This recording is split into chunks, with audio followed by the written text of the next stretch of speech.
I'm very pragmatic about what does it take to make life work. But what I want you to know is Australia, of all the places on the face of the earth, when I was talking to my client, he was saying, Tony, of all the places on earth, there's one place you'd pick to have a great quality of life with your family that will weather the storm the best, it's Australia, by far. You guys are in the best place on earth to make it through this situation and take advantage of it. But the real secret is, whether you suffer or whether you succeed is not going to be based on the season. Some people freeze to death in the middle of the winter. Other people ski and snowboard.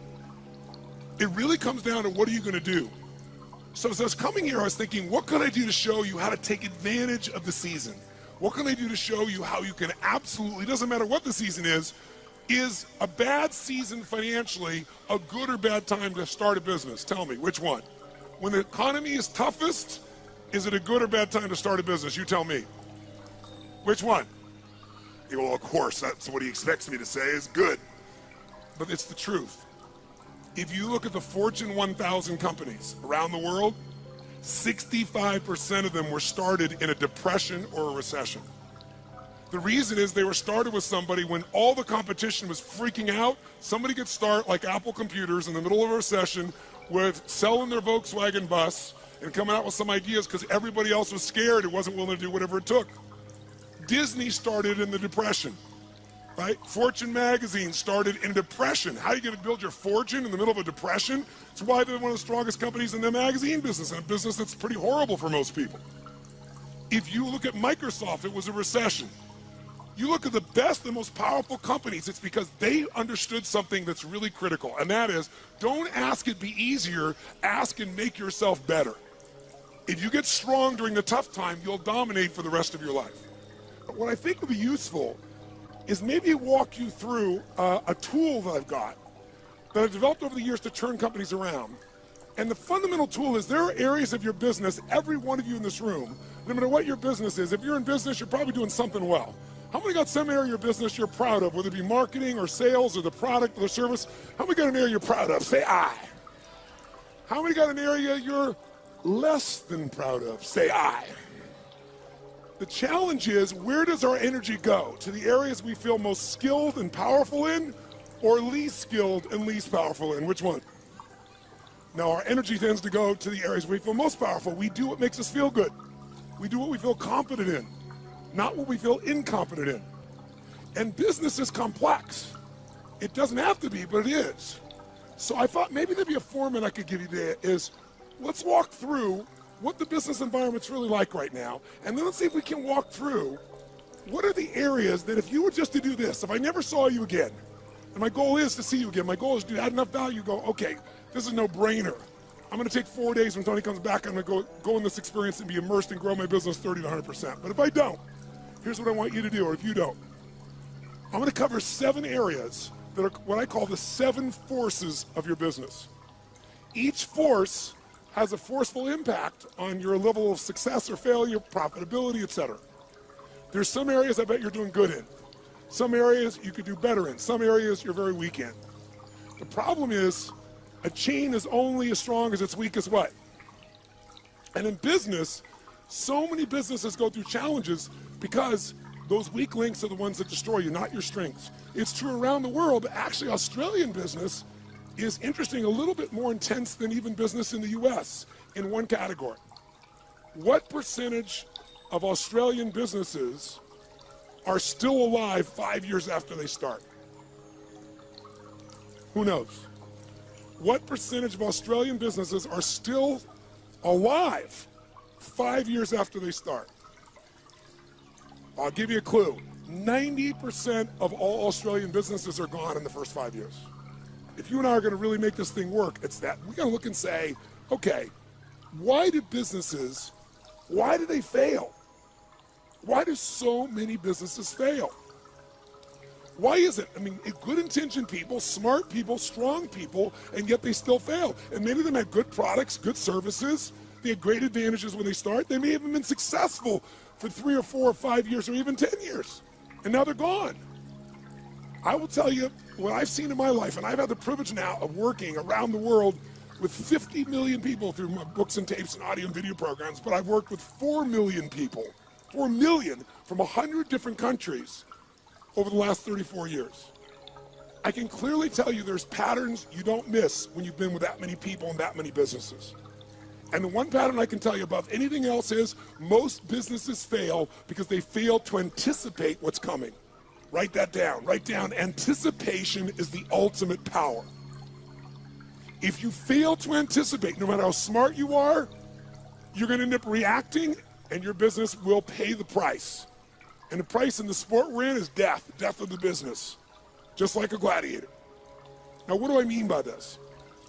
Maybe I can show you what I mean by giving you an example that more people could relate to. I want you to sit up in your chair with some energy. So I know you're in it. Sit up in your chair with some energy. Make sure the person next to you's got some energy. And I want you to yell out, I, if this describes an experience you really have. And I want you to be honest. If it doesn't describe an experience you have, don't say anything. But if it describes an experience you have, I want you to raise your hand and go, I, all right? So here's my question. How many of you in this room have ever experienced the total and complete humiliation that comes when you play a video game against a child? How many have had this experience? Say I! How many have had this happen more than once? Say I! Who always wins when you play a video game against a child? Who? The child. Why? Is it because they're smarter, quicker, faster? In fact, don't even tell me why. Think about how the process occurs. First of all, you don't play many video games, so you're smart. You don't offer to be a part of this game. It usually occurs because one of your children, or you maybe you're an aunt or an uncle to someone, or a friend, and they say to you at Christmas time, Auntie, Unc, somebody, Mom, Dad, play this game with me. And you say, no, I don't play those games. You go enjoy it. I'm no good at it. And they go, no, it's really easy. Let me show you. And they hand you this little gun. They go, just choon, choon, choon, choon, choon, bam, bam, bam. You just shoot guys just like that. It's so easy. And they go, come on, do this with me. And finally, you acquiesce. And then what happens? You should know you're being set up when they say, you go first. And what happens? You pick up that gun, and these aliens come at you, choom, choom, choom, and you're dead usually in about 3.8 seconds. Now the child takes the gun. What happens?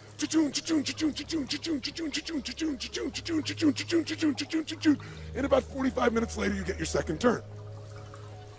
Who knows what I'm talking about here? Say I. Now you're pissed, right? You're like getting competitive. I'm not getting shot in 3 seconds. So now you're really focused, and you get shot in the back, and you're dead in 2 seconds. The kids, 45 minutes later, you get your third one. The kid scores 480 million points, you get 3. Who's had this experience? Say I. Why does the child always win?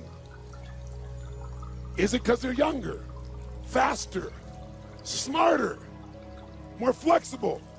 Their minds are wired this way. No, listen to me. The child always wins because they played this game before.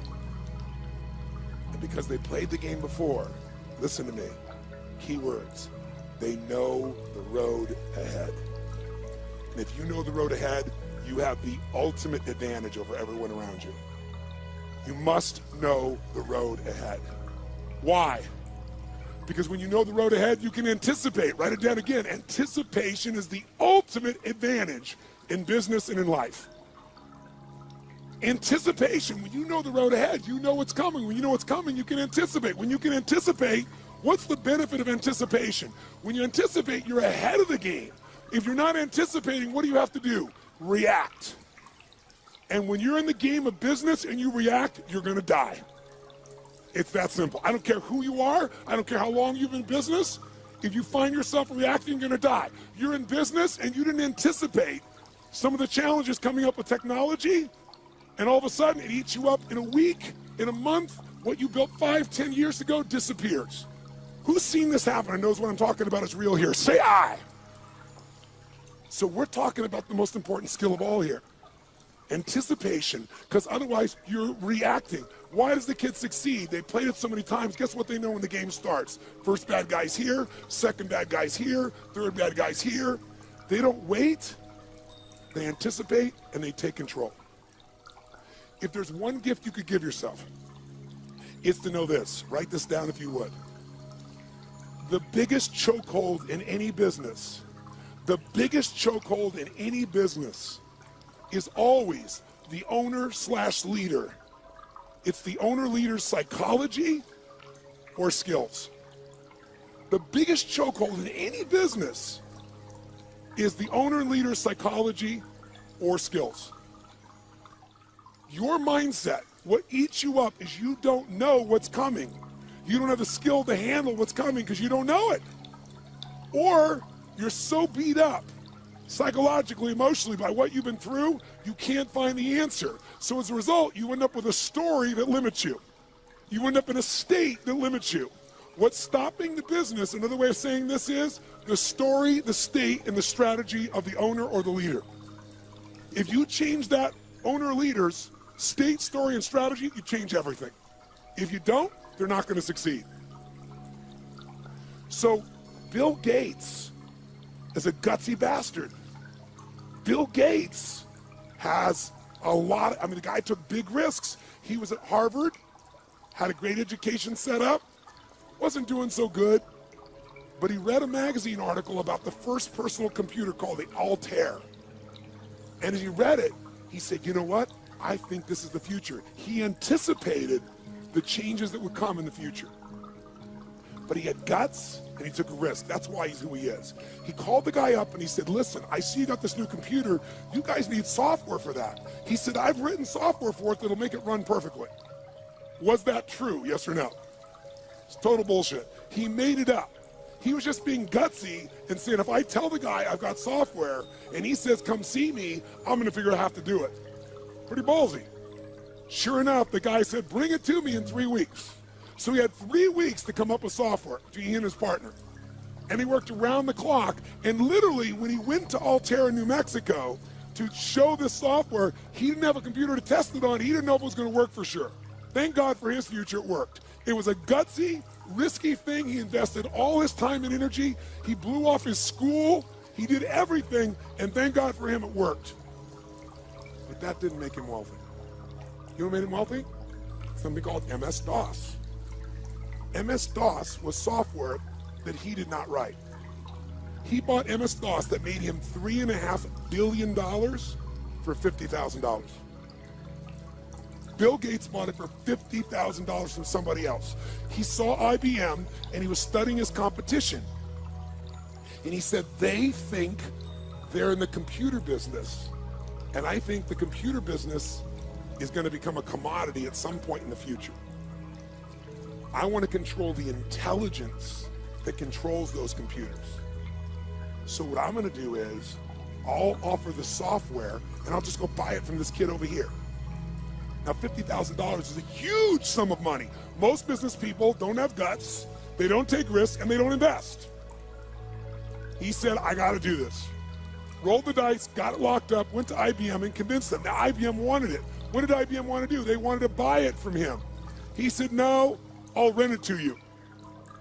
They said, no. He said, look, you're not in the software business anyway. You're in the computer business. You don't want software. Software changes. You don't know that area. Let me do this for you. The biggest strategic, remember I said your life is controlled by your what? Decisions. That decision made him wealthy. That decision for IBM made them a has-been in a short number of years. You have to anticipate the shifts. Am I making sense with you here, yes or no? So, what's the solution? The solution, listen to me, is constant and never-ending improvement on the areas that control the success or failure of your business. Constant, never-ending improvement. It doesn't have to be huge, but it has to be constant. Incremental improvements in the areas that matter on a regular basis, and you will dominate as long as you also anticipate. So let me give you 7 real fast because I'm on tight on time. Let me give you the first of the 7. Let me show you how it works. I'm going to start with the end in mind. If you're going to be successful in business, the end outcome, what makes somebody successful in business is not that they make a sale. If all you do is make a sale, you made a little money. To have a business, it has to be sustained. To be sustained, you have to build clients, or at a minimum, what I would call raving fan clients, raving fan customers. Now, why is the target of all business a raving fan customer? Well, first of all, what makes a human being wealthy in financial terms? What will make you wealthy is only one way to get wealthy and stay wealthy. Add more value to other people's lives than anyone else can possibly do. If you add more value than anybody else, you will have people be a raving fan of your product, service, or company. And raving fans are the best marketing in the world, because today, nobody pays attention to advertising unless it's shocking. And even then, it doesn't necessarily sell the product. What sells products today is people telling people this is the best shit you can get. How many agree with me on this right now? Say aye. And you can't buy that word of mouth. You can only deliver it by delivering such an incredibly valuable experience or product or service that people tell everybody about it. The first key to getting to that target, if we're gonna grab hold of our energy and we're gonna race towards this target, is you have to do step number one. Step one in a business is you got to know where you really are. You got to know where you really are, and you got to build what I call a business map. Now, what do I mean by a business map? Well, think of it this way.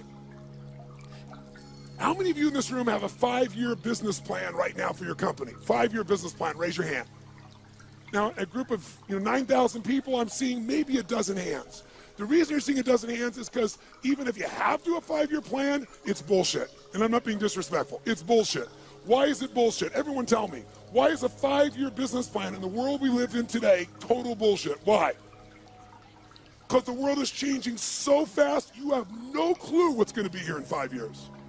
You're kidding yourself. So what do? Throw up your hands and just hope it works out well? That's a disaster too. What you need is a business map. A business map means you understand the territory. You understand what's happening, where it's happening, so as you're moving along, you can adjust with that map to get where you want to go as the environment changes.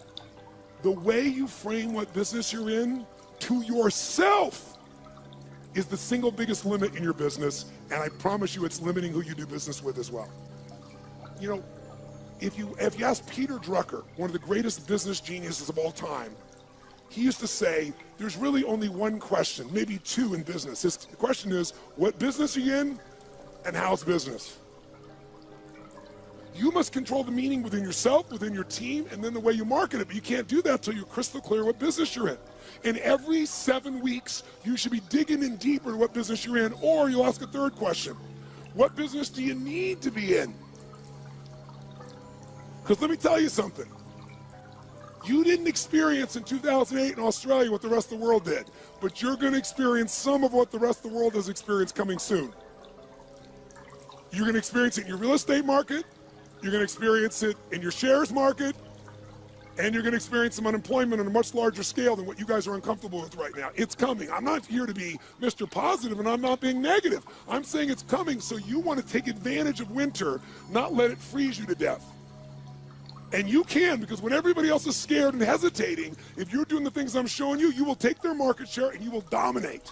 Even if you're a little guy, you can become a big guy in this time. Because the time in which things change is tough times. That's when little guys become big guys. Because the big guys are doing the same boring shit over and over again and they're not flexible. But I got to tell you something. In order to succeed in your business, you got to fall in love with your clients and not with your products and services. And here's the other question. What stage of the life cycle of a business are you in? Listen to me. This understanding is the most important understanding of all, and I can't give it to you all here. I take a day on this. When I say I give people $1 million guarantee, the reason I'm giving that $1 million guarantee and no one ever takes me up on it, I think 2 times in 3 years someone's taken me up on it, and when they did, I've been glad because I didn't want a stupid person in my seminar. I was like, if you can't see this is going to save you $1 million and make you $1 million, you shouldn't be in here, right? I'm happy to refund your money. Is this material. And this material is understanding the life stage of the business. See, businesses have life cycles just like humans do. So watch this for a second. Which can get into more trouble, an infant or a toddler? Quick, nice and loud. Which one? Nice and loud. Which one? Why? Because the toddler's more mobile. They can go, what does this rock taste like? Right? Which one could get more in trouble, a toddler or a teenager? That's right. Tell me, if you give your car to a teenager and you say, drive it never above the speed limit, what can you promise and guarantee they're going to do? Are they going to speed, yes or no? And the worst thing that can happen is they get away with it. Let me explain what I mean. Businesses have stages of development. What did I tell you was the most important thing to business? The power of anticipation. What if there was a way to know in advance what problems you were going to have in your business before they happened? You knew exactly what they were, how they were going to happen, and what to do to prevent them right now, no matter what stage you're in. How many think that'd be worth its weight in gold? Raise your right hand, say aye. That's what happens when you understand the stage. Let's go to number 2. The second key force of business you've got to be working on is constant strategic innovation. Now, what the hell does that mean? Sounds so complex. Strategic innovation. Notice I didn't just say innovate. You can innovate, and it may not make a difference. And innovation takes time, energy, and money. It's got to be innovation the customer cares about.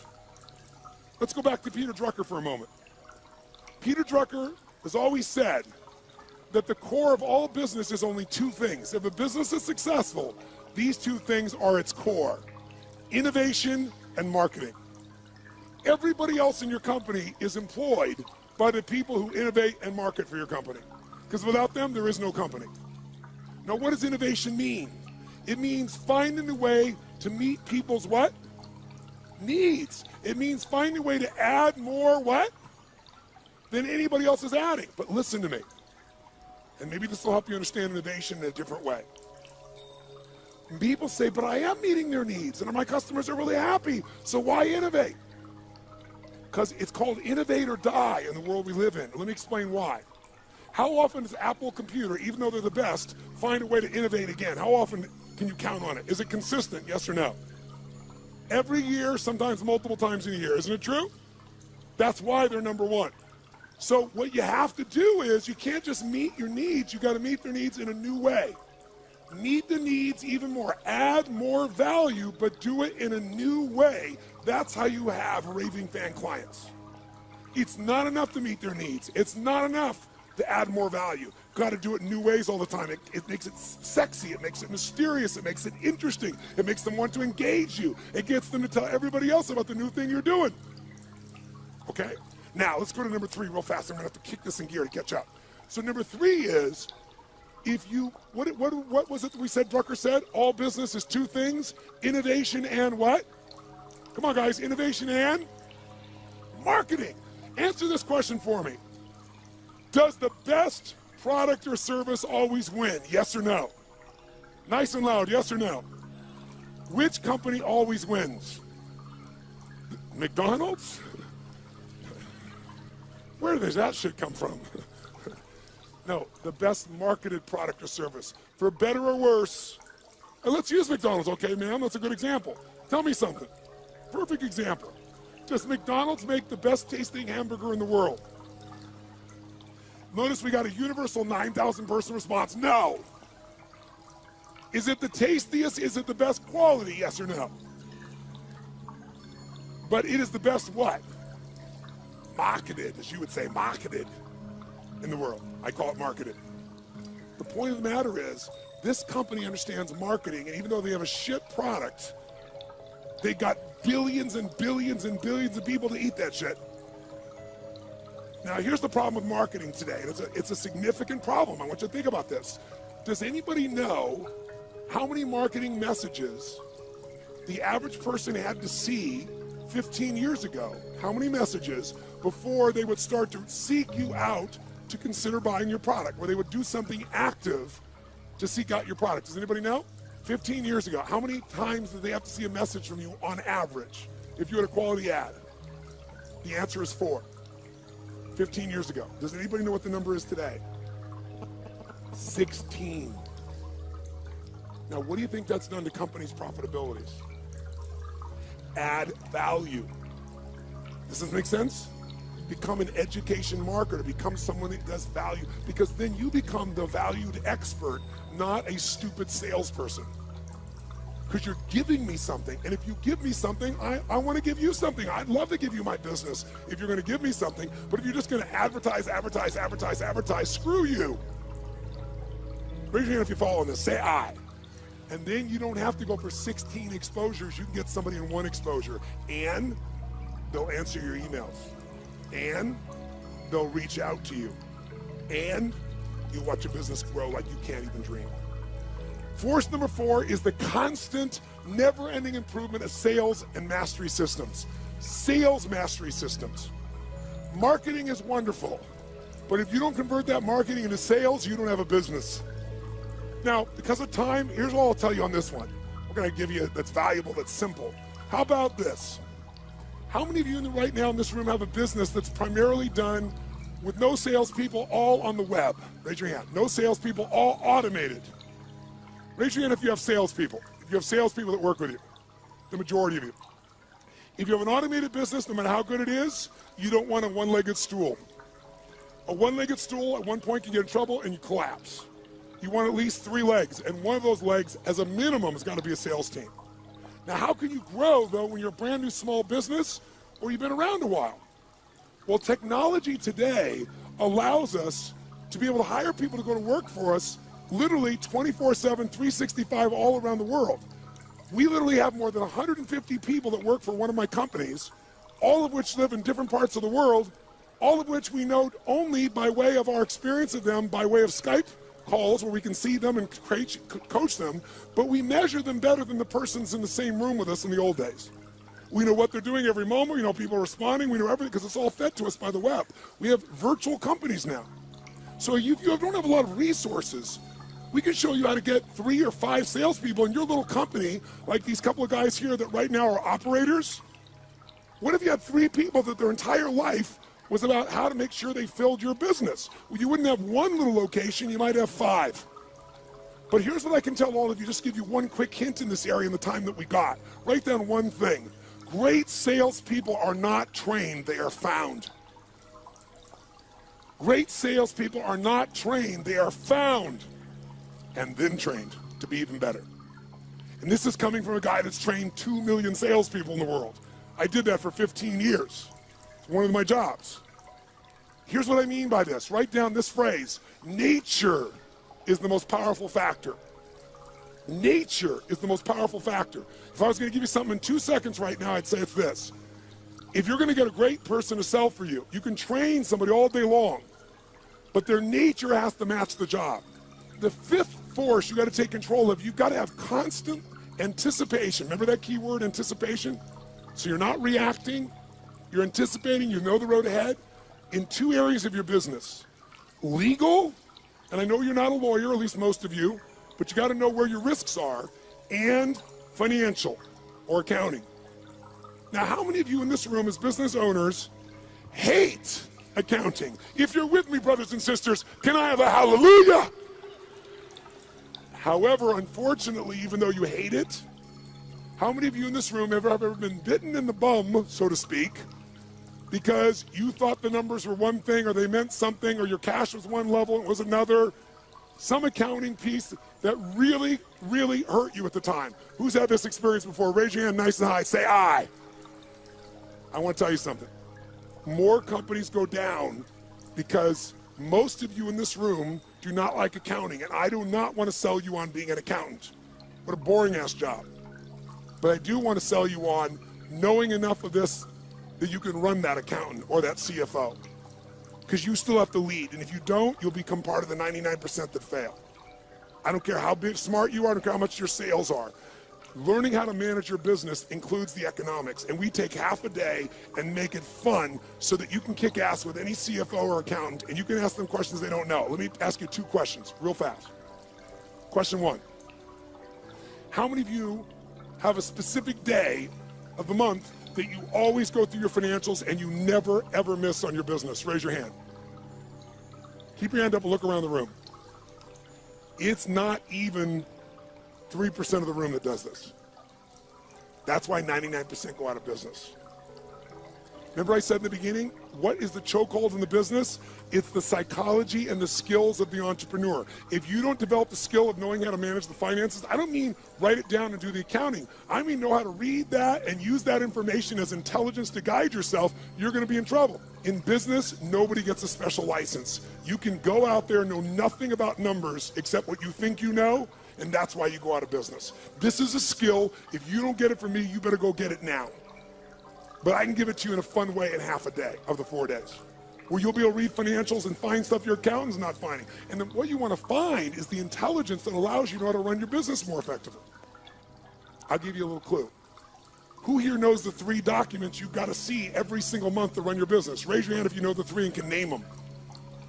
Look around the room. Look at this. We got 9,000 people in this room, and maybe 20% of you even know the documents. You don't review them, you don't even know what they are. Here, I'll give you a little gift, something that took me 20 years to figure out. Little gift. If you got a business that has a 20% margin of net profit, and most of you probably have a margin less than that, some of you maybe more than that. But if you have that, and you just cut 12% of your costs, 12% of your costs on a 20% margin company, you'll grow your profits by 50%, meaning you'll have a 30% margin. If you want to, listen to me, you want to grow your profits 50%, all you have to do is cut 12% of your costs.